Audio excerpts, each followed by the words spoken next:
Capsule 11 maintenant sur cette notion éminemment centrale en matière de preuve, qui est la notion d'intégrité. Alors sur l'intégrité, en fait, je voudrais vous présenter en deux parties. Une première où on va présenter globalement les faits associés à cette notion qui origine là aussi beaucoup les sciences de l'information. Et ensuite, on verra des éléments plus liés sur comment la loi l'a intégré dans le droit québécois. Et dans d'autres droits d'ailleurs, de manière assez comparable. Alors commençons par les faits. Et sur les faits, en fait, il y a trois grands points dont j'aimerais vous parler. C'est que quand on parle du numérique, je pense qu'il faut bien avoir conscience que, comparativement au papier, qui présente quand même des garanties assez fortes en termes d'intégrité, de sécurité des documents. C'est assez difficile de falsifier des documents papier, ça demande de l'expertise très souvent. Alors qu'au contraire, les documents numériques, je parle des documents triviaux que l'on utilise à tous les jours, comme les courriels, comme les pages HTML, comme des fichiers PDF ou MP3, ce sont des documents qui sont assez faciles à modifier, à altérer, et donc remettre en cause l'intégrité de ces documents-là. Puis je voudrais, si vous voulez bien, en fait, vous montrer un exemple en prenant une page Calni. Une page Calni, donc la page Calni qui correspond à la page de la loi cadre. Et si vous cliquez avec... donc c'est un document HTML, comme vous voyez, et si vous cliquez avec le côté droit de votre souris, donc vous prenez un article quel qu'il soit, vous cliquez avec le côté droit de votre souris, dans le cadre d'un Mac, c'est un peu différent pour les PC, mais vous cliquez sur procéder à l'inspection de l'élément. Là, vous arrivez à du code qui va apparaître en dessous de l'article correspondant, du paragraphe correspondant. Vous cliquez en fait sur cet article en question, et là, vous voyez le corps du texte apparaître ici. Le document est constitué d'informations, et cette information-là, vous pouvez la modifier à votre guise. Et donc, si dans la page HTML, vous voyez ici, c'est un document est constitué d'informations portées sur un support, vous pouvez mettre par exemple un document est constitué d'informations portées par une peau de bête. Vous fermez à droite le document et tatin, le document apparaît tel qu'il a été modifié. Alors évidemment, je n'ai pas changé le contenu de l'information qui est hébergée sur les serveurs de Calni. Mais j'ai modifié l'apparence de mon document sur mon propre ordinateur et maintenant je peux l'imprimer, faire, on verra plus tard, un transfert d'une technologie vers une autre. Et lors de ce transfert, je peux par exemple le remettre à un juge avec l'apparence totalement convaincante en fait que le document est tout à fait celui en fait, qui est conforme à l'original. Donc, par cet exemple-là, je vais simplement vous montrer en fait que c'est facile. Puis j'aurais pu vous donner sur comment envoyer un courriel en fait avec l'adresse de quelqu'un d'autre. C'est facile de faire ces documents-là et c'est facile, je dirais, de tromper une personne et pourquoi pas un juge qui décide de ne pas investiguer au-delà. Je dirais de la seule apparence des documents. Mais disons qu'avec cette démonstration, je vous montrais qu'il faut se méfier notamment des impressions de documents numériques qui sont par exemple présentées devant un juge.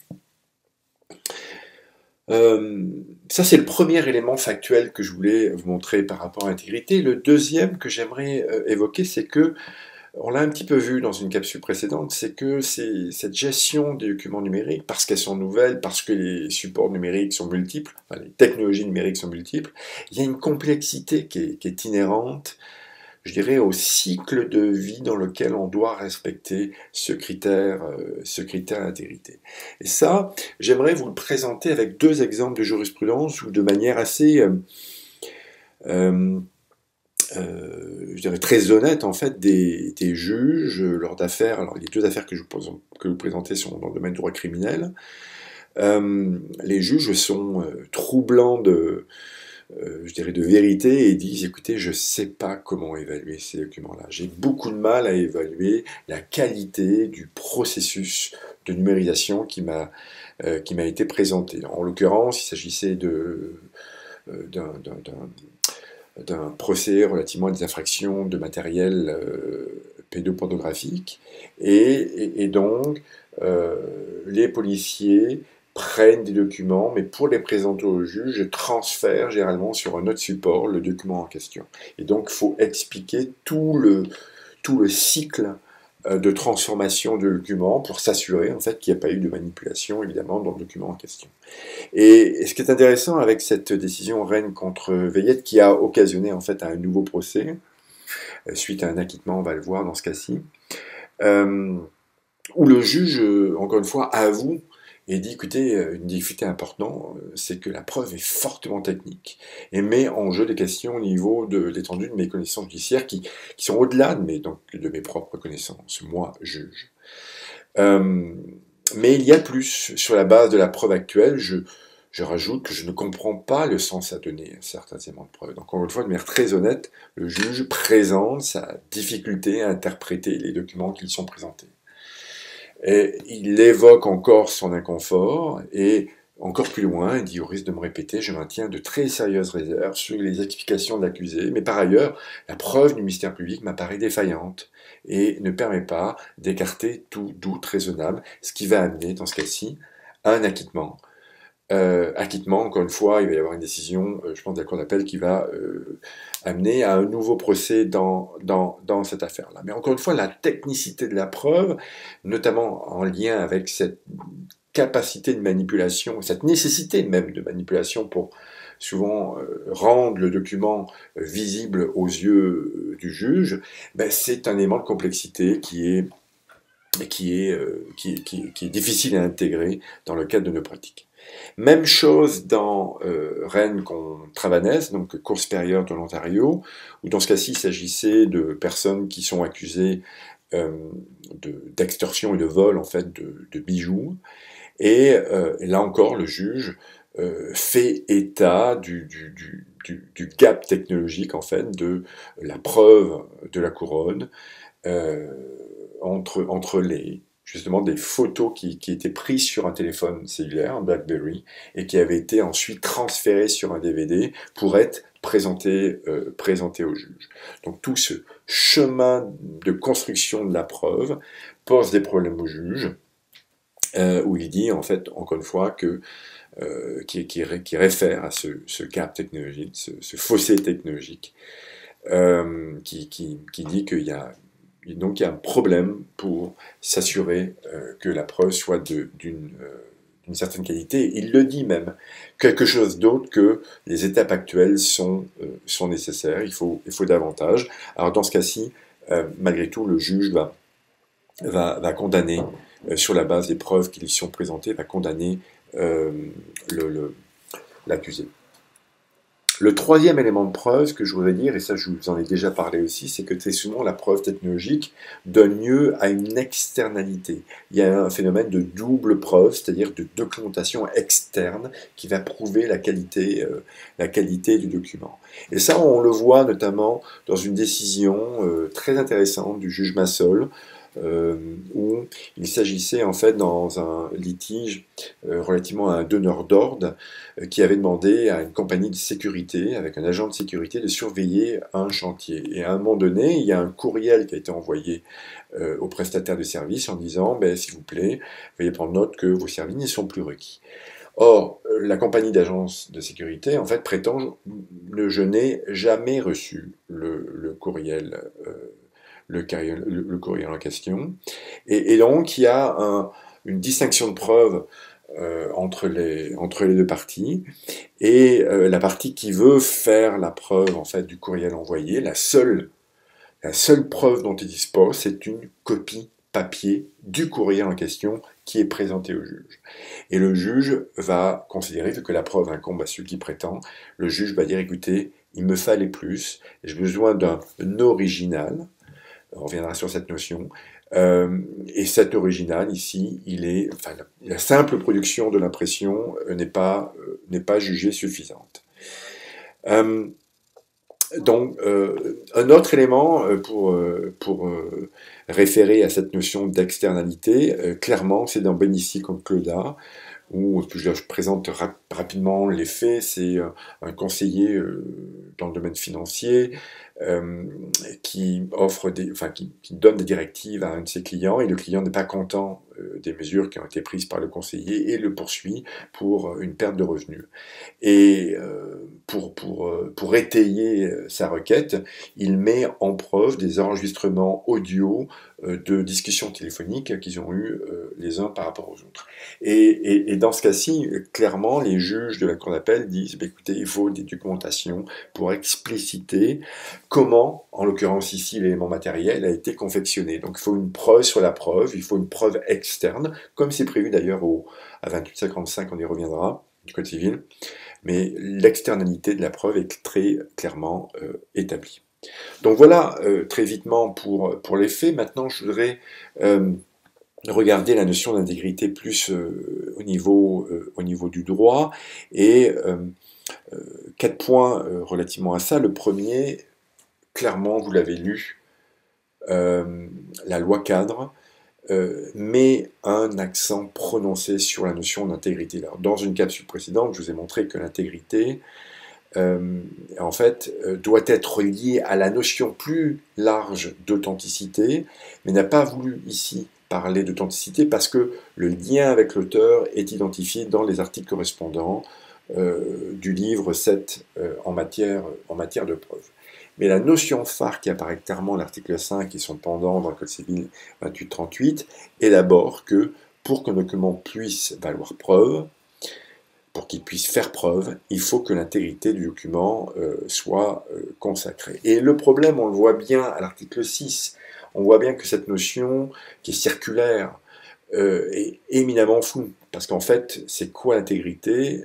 Ben, c'est un document qui n'a pas été altéré. Donc on définit cette notion-là en fait par son contraire, par la négation de son contraire. Mais on ne va pas beaucoup plus loin, si ce n'est qu'on dit, toujours à 6, en fait, qu'il faut tenir compte des mesures techniques qui sont proposées. Donc, quand il y a un litige sur l'intégrité du document, sur l'authenticité du document, eh bien, le juge, on voit ça notamment aux articles 10, va pencher du côté de celui qui est capable de mettre en place les mesures techniques les plus élaborées. Et surtout en matière civile, donc, où c'est la prépondérance des règles de preuve qui va prévaloir.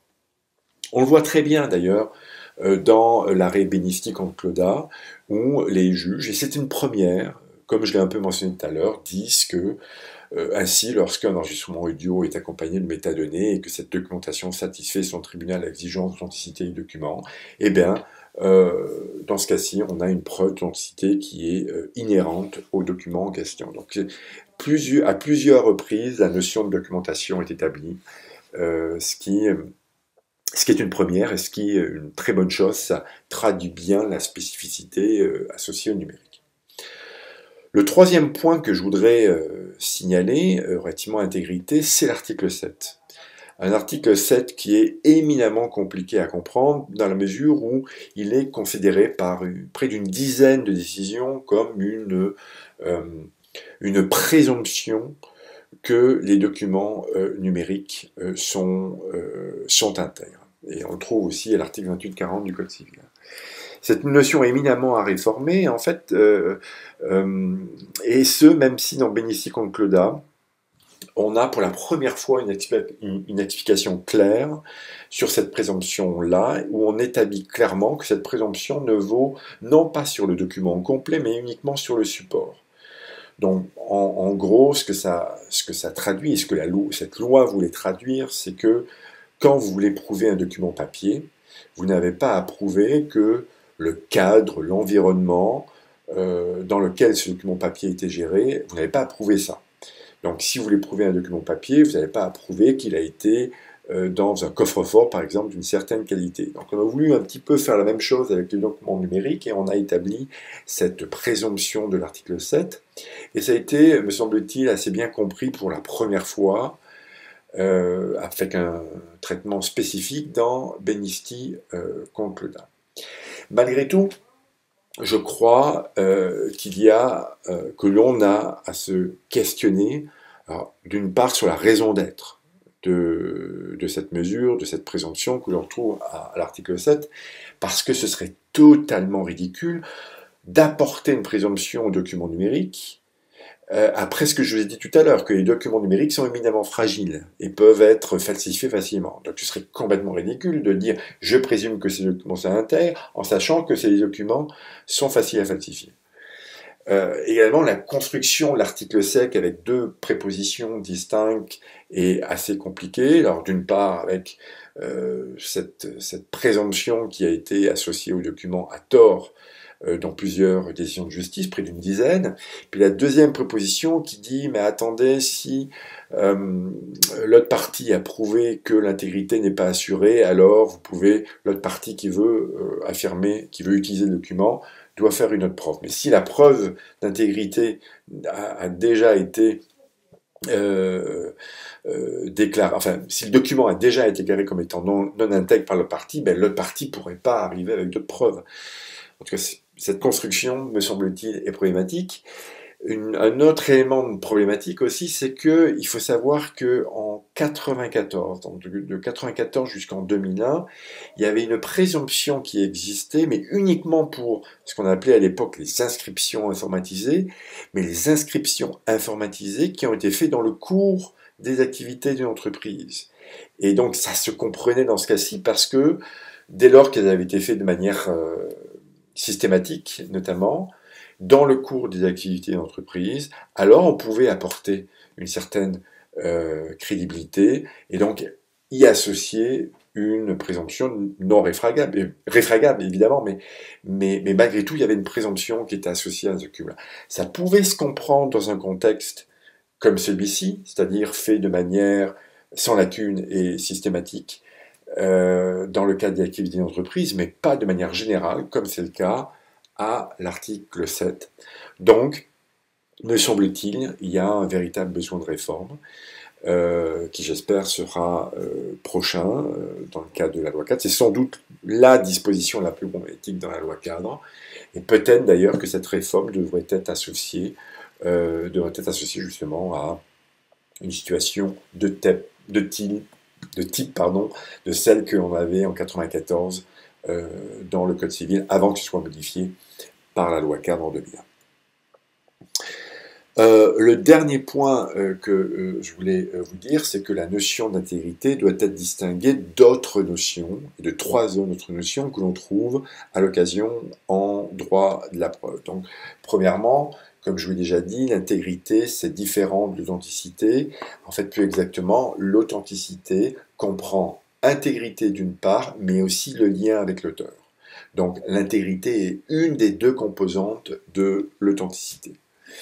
L'intégrité aussi est différente de la notion de fiabilité, une notion de fiabilité étant généralement associée à une signature, à un procédé qui est considéré comme étant fiable. Mais quand on parle d'intégrité, on parle véritablement d'un document, alors que quand on parle de fiabilité, on parle d'un instrument ou d'un procédé. Et le troisième élément aussi, à mon avis, où il faut distinguer l'intégrité, c'est la notion de véracité qui est généralement associée à la notion d'information. Donc cette notion d'information qui est une des composantes du document, mais pas le document au complet. Alors voilà ce que je voulais vous dire sur cette notion d'intégrité du document, et au plaisir d'en reparler dans le prochain cours. Bonne journée.